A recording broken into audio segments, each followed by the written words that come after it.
What's going on, guys? Your boy Sean Harness here. Thank you for joining me again on my channel. Hey, today I want to continue the discussion about careers.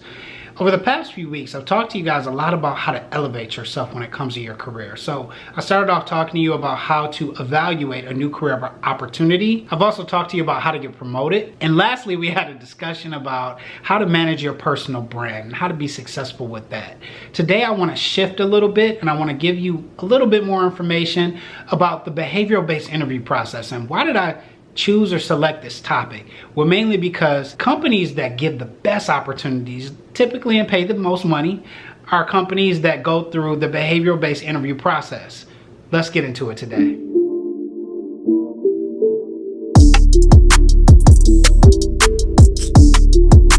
What's up, guys? My name is Sean Harness and welcome back to my channel. For those of you who are my regular subscribers and tune in to me weekly, welcome back. For those of you who are new, I always like to say thank you for checking me out for a first time and hopefully a second time. So let me just back up and say, you guys haven't heard from me for a while and I'll just be transparent. It's mainly because I've been grinding. I've been grinding on my business. I've also been grinding on my career. A few months ago, I actually got laid off my job. Like a lot of others. I think there's like 23, 24 million people laid off right now. I was one of those people. And actually, I'll tell you what I've been doing. And I'll get into it a little bit later in a little bit more detail. But what I've done is I've used a lot of the techniques that I've been teaching you guys about careers to actually land a position. I actually just landed the position. It was most definitely a promotion to the executive realm for a company I'm very much excited about. Just a transparency moment I just wanted to share with you guys, give you a glimpse into my world and kind of what's been going on and why I kind of took a short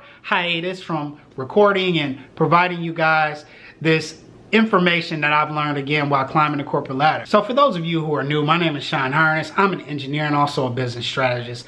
I developed this channel some time ago, mainly because I'm very, very passionate about economic empowerment. I love to see my people win.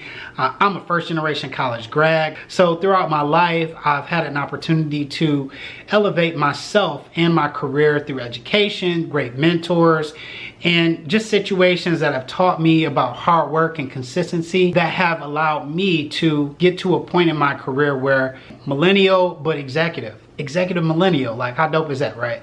When you have a minute, go check out my website, seanharness.com.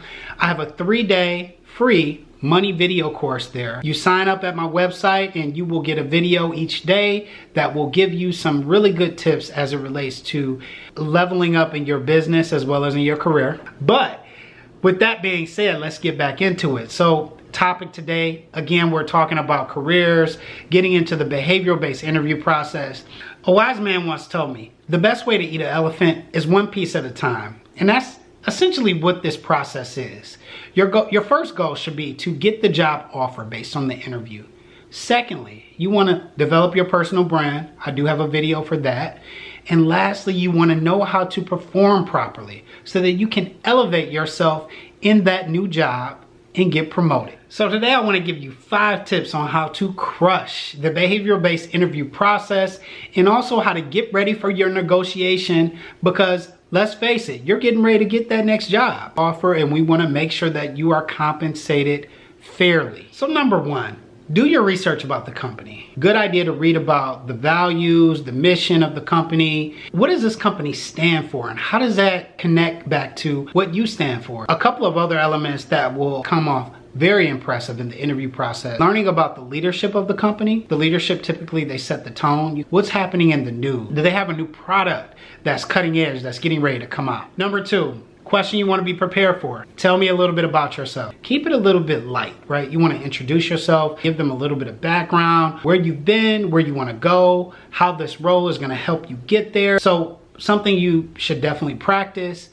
related to your background and also for the position that you're actually applying for. Number 3, prepare your stories in advance. There's always going to be questions related to tell me about a time when. So you want to use the STAR method: situation, task, action, results. You also want to focus in on something that's called Lominger Competency. And main characteristics that I would say higher level leadership they look at for someone to see if, hey, this person is ready to be promoted. I believe there's like 64 different Competencies.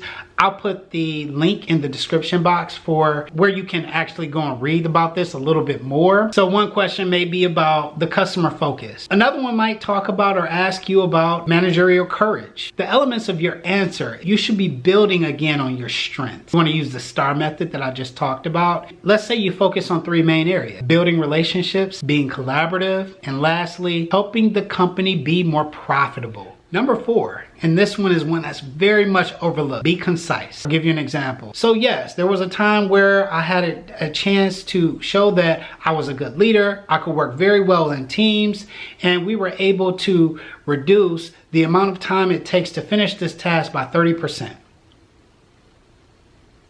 You notice how I paused at the end of that? That pause is very important. It shows that you have confidence. It also relates to the interviewer that you have finished your story so that they're not confused. Lastly, number 5, be ready for the salary discussion. 2 websites I highly recommend: payscale.com. One is going to be salary.com. How valuable you are to that company comes back to an area of negotiation that a lot of us who negotiate often talk about. These companies will try and lowball you.